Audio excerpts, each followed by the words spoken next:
In 3.1, our objective is to use derivatives to find critical numbers and the maximum and minimum values of a function on a closed interval.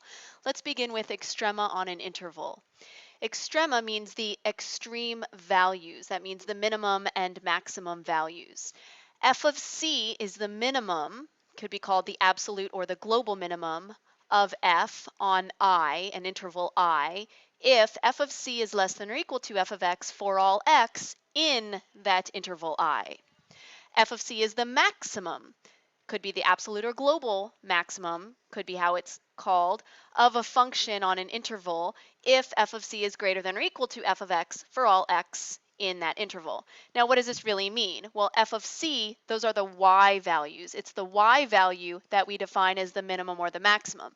Minimum just means the lowest y value on the function, and maximum just means the highest for the of all the y values on the function. So that's really all that means, the lowest and the highest. The minimum is the lowest, the maximum is the highest.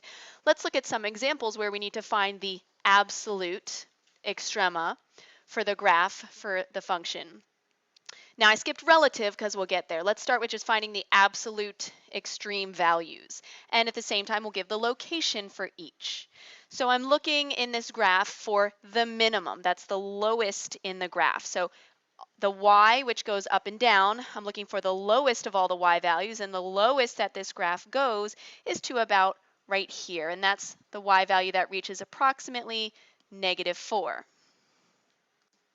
So I'm going to say the absolute minimum, or min for short, is that y value -4. Now, where is it located? Well, the location is given by the x coordinate, and that's at 1, 2, 3. It looks like it's at 3. So I'll say at x equals 3. That's the location. But what is the minimum? The minimum is the y value. The y value is what we're calling the minimum or the maximum. How about the maximum for this function? Well, let's look at where the highest y value goes, and the graph goes as high as to this point, and that's at 1, 2, 3, 4, 5. So the y value at that highest point is 5. The max is 5. Where is it located? Well, let's take a look at the x coordinate. 1, 2, 3, 4, 5. That's located at -5. So at the x coordinate, -5. Let's take a look at the next ones. In this graph, where is the lowest point that the graph goes? Maybe you pause the video, try these out for yourself, come back and check how you did. So, absolute min and then absolute max. Lowest that the graph goes is to right about here. So that's at -2. So the min is -2. The max, the highest the graph goes, is right here, 4. So the max is 4. Where are these located? X equals 1 for the min, and at x equals -1 for the max. Now the last one is tricky. The absolute min and the absolute max don't exist here. Why not? Well, let's see, how low does the graph go? Well, the lowest that I see drawn here is at the y value -3, but what's happening there? That's a hole right there. That's a hole where the graph is going down, down, down, down, down, which means the graph continues to go down infinitely towards that y value of -3, but it never reaches it. It keeps getting lower and lower and lower, so there is no lowest point that the graph will reach. Similarly, because of the arrow, the graph increases forever, so there is no highest point that the graph will reach. Now, how could I fix this so that there is a max or a min? I'd have to make this a point that it can reach at the end, and I'd have to make this a point that can be reached at the end, which means I would need to make it a closed interval. This graph, because it keeps going on forever this direction and forever this direction, this is a graph that is an open interval graph. So I cannot be guaranteed that there is a lowest point or a highest point. When the graph ends, like this one, has a beginning and an end, definite points, these both right here are closed intervals. then I can be guaranteed to have a highest and a lowest point. And that's what the extreme value theorem tells us. If a function is continuous on a closed interval from a to b, then the function has both a minimum and a maximum on that interval. This is a very significant and important theorem that we're going to use throughout this course. Think about it. If it's continuous, the function, and that means we have to draw it without picking up our pencil, and we have to start at some point and end at some other point, there has to be a highest value reached and a lowest value reached.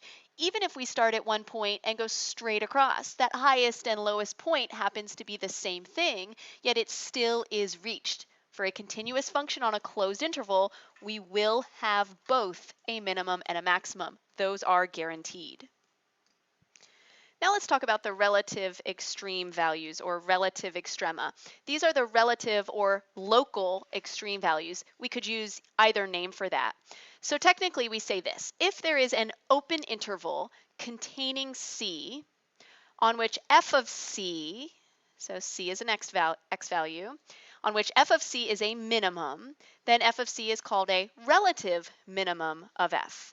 And similarly, if there is an open interval containing C on which f of C is a maximum, then f of C is called a relative maximum. Now that's very technical. What we really want to think about when we say relative or local is think of valleys and hills. So in a valley, we're going to have a relative min, and in a hill, we're going to have a relative max. And we say relative or local because we're just focusing on one small area where relative to either side, this is the lowest point. And again, a small area where relative to either side, this is a high point. So we're just looking at being close on either side, relative to either side. So what that means is we must be able to see on both sides of the point. Can we see on both sides of an end point if we start at one end? No, because there's no other side to it. So if we must be able to see on both sides of a point, then we must remember that a relative max or min does not occur at an end point. The absolute max and min can, but the relative max or min we need to see on either side. Now once again, remember that the y value is what is the minimum. The y value, these are the y values. The y values are the ones that are the relative maxes and mins. Let's go ahead back to that first picture where we were also supposed to identify any relative extrema for the graph of each function. So let's say, where is there a relative min or a relative max? We're going to say what it is, and it's going to be the y value. So for relative min, we're looking for any sort of little valley so that we can see close on either side. And here's a little valley. I can see close on either side that this is a low point. Looking just at a little interval, that is a low point. So that low point is at -1. So the relative min is -1. I don't see any other low points. Now this is a lowest point, but it's an end point. So that doesn't count for a relative minimum. So I have a relative minimum there, and the x coordinate of the location is -2. How about the relative max? Well, here I'm looking for hills, and here's a little hill, so that looks like it's at approximately y = 1. And I can see close on either side that this is a high point. So at that high point close to either side, I have a relative max. Now what is its location? That looks like it's at x = 0. How about you pause the video and try the next two? Notice for these, the relative min and max, -2 and 4, is the same as the absolute min and max. That can happen, and that's fine. It just means this is the lowest point in the entire function. This just means this is a low point relative to what's near it. It can be both. Over here, our relative min and max exist even though the absolute min and max didn't exist because these are low and high points, just not lowest and highest points.